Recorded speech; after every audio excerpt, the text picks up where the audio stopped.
Hello दोस्तों, कैसे हैं आप लोग। बहुत बहुत नमस्कार आप सभी को, प्रणाम मेरा। और ये देखिए, हम निकल गए हैं अब इंदौर से उज्जैन की तरफ, महाकाल की नगरी उज्जैन। तो हम इंदौर में थे और इंदौर का चुनावी मूड मैंने लगातार आपको दिखाया और हर वर्ग से बात करने की कोशिश की। बहुत ही इम्पोर्टेंट है इंदौर, ना केवल कांग्रेस के लिए बल्कि सत्ताधारी दल बीजेपी के लिए भी, क्योंकि बीजेपी की स्थिति यहाँ पर वैसी नहीं है जहाँ जैसी 2013 के वक्त थी। दोस्तों, इंदौर में 9 विधानसभा की सीटें हैं, जिनमें से 4 पर 2018 में कांग्रेस ने कब्जा कर लिया था। और इंदौर की जीत कांग्रेस के लिए इसलिए भी मायने रखती थी क्योंकि अमूमन इंदौर भाजपा का गढ़ माना जाता है। और 2013 के चुनाव में भाजपा ने एक सीट के नुकसान पर यहाँ पर ऑलमोस्ट सारी सीटें अपने नाम की थी। देखिए, इंदौर की अगर बात करूँ तो फर्क है, क्योंकि 2018 के वक्त भी मैं चुनाव कवर करने के लिए एमपी आई थी और इंदौर में उस वक्त ऑफकोर्स इंदौर बहुत ही साफ सुथरा शहर है और साफ सफाई के पैमाने में बाकी शहरों से काफ़ी आगे आता है। लेकिन 2018 वाली बात नहीं है। लेकिन बात इसके सिर्फ साफ सफाई नहीं है, बात यहाँ पर यह भी है कि मैंने इंदौर का जो सबसे बड़ा मार्केट है, कौन सा मार्केट है इरफान भाई? राजबाड़ा के अलावा एक वो जो बर्तन बाजार, वो क्या नाम था उसका? बर्तन बाजार, एक बहुत बड़ा मार्केट है बर्तन बाजार। वहाँ पर बहुत सारी दुकानें, बड़ी छोटी बर्तन की। और बर्तन बाजार का मैं यहाँ पर इसलिए जिक्र कर रही हूँ क्योंकि ये जो फेस्टिव सीजन है, जैसे नवरात्र चल रहे हैं, अब दिवाली आ रहा है, धनतेरस है, तो ये एक तरह का सीजन होता है उस मार्केट का। वहाँ भी मैं घूमी और मैंने बड़े व्यापारियों से लेकर छोटे व्यापारियों से बात की, इंदौर के लोगों से बात की, इंदौर के मुसलमानों से भी बात की। तो एक देखिए, एक बदलाव को लेकर एक मूड है साफ साफ। हैरानी तो कई बार ऐसे लोगों से बात करके भी होती है जो साफ साफ बोलते हैं कि भाई दिल्ली में तो देश के लिए तो मोदी जी ठीक हैं, मोदी आना चाहिए, मोदी ने देश को विश्व गुरु बना दिया, लेकिन मध्य प्रदेश में और इंदौर में अब बदलाव होना चाहिए।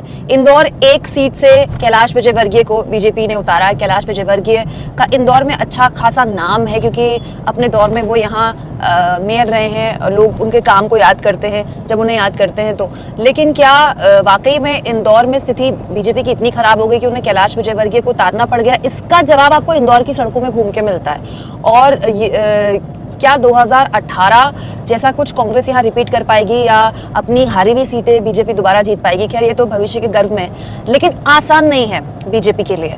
और खास तौर पर इसलिए भी आसान नहीं कि जो बीजेपी के लिए कहा जाता था कि बड़े शहरों में तो भाई बीजेपी का सिक्का चलता है, बड़े शहरों में तो बीजेपी का, चाहे किसी भी राज्य के बड़े शहर में हो, वहाँ पर अमूमन बीजेपी का वो स्ट्रॉन्ग होल्ड माना जाता है। लेकिन ऐसा इंदौर में मुझे नहीं देखने को मिला। मतलब अच्छी खासी टक्कर है, कांटे की टक्कर है। अब इंदौर के चुनावी हाल के बाद हम जा रहे हैं उज्जैन महाकाल के दर्शन करने। और मैं क्या बताऊं, मेरा हमेशा से बड़ा मन था कि महाकाल के दर्शन हो, लेकिन महाकाल की इजाज़त के बिना किसी की क्या हैसियत कि उनके दर्शन कर लें। लेकिन ऐसा लगता है कि अब महाकाल ने बुला लिया है, तो सबसे पहले होंगे महाकाल के दर्शन और उसके बाद उज्जैन का भी चुनावी हाल मैं आपको बताऊंगी। अब उज्जैन का नाम सुनकर आपको ऐसा लग रहा होगा कि धर्म नगरी है, ये बीजेपी का स्ट्रॉन्ग होल्ड रहेगा, तो लेकिन ऐसा नहीं है। उज्जैन में दोस्तों 7 सीटें हैं, 7 विधानसभा सीटें हैं, जिसमें से 4 कांग्रेस ने अपने नाम की थी 2018 के चुनाव में। तो उज्जैन में भी क्या 2018 जैसा कुछ देखने को मिल सकता है? बड़ी बात है ये कि उज्जैन जैसी धर्म नगरी में अगर कांग्रेस 7 में से 4 सीटें अपने नाम करती है, बीजेपी को इतना नुकसान होता है। तो यहाँ अब 2018 जैसा मूड है या लोगों ने यहाँ पर चीज़ों को परखा है, जाना है, सब आपको बताएंगे। इसके साथ साथ कुछ और चीज़ें दिखाने की भी कोशिश मैं करूँगी। बहुत सारे लोग ये कह रहे हैं कि आप व्लॉगिंग नहीं कर रही हैं। यार, टाइम नहीं मिल रहा, सच बताऊँ तो। कल रात सोते सोते बज गए रात के 3 बज गए और उसकी एक रात पहले हम ट्रेन में थे, तो हम लगातार सफ़र कर रहे थे ऑलमोस्ट। ये तो खैर कोई शिकायत करने वाली बात नहीं है। चुनाव में जब हम फील्ड पे होते हैं तो नींद और खाने पीने का होश वगैरह नहीं रहता है, और यही खूबसूरती है एक पत्रकार का चुनाव कवर करने की। ऊर्जा और जोश आता है क्योंकि चुनाव 5 साल में एक बार आता है, और कोशिश रहेगी कि आपको खबरें तो बताऊं ही, साथ में मध्य प्रदेश घुमाऊं भी।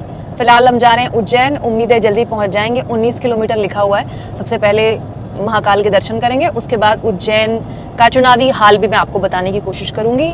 लगातार देखते रहिए मेरा चैनल, और सब्सक्राइब तो आप करते ही हैं, शेयर भी कर रहे हैं। साथ साथ देखिए जॉइन और थैंक्स, ये 2 ऑप्शन है दोस्तों, जिसके जरिए आप आर्थिक तौर पर मेरी मदद कर रहे हैं, आगे भी कर सकते हैं। प्लीज़ ये करते रहिए। अपना बहुत बहुत ध्यान रखिए। Thank you and keep watching. Bye bye.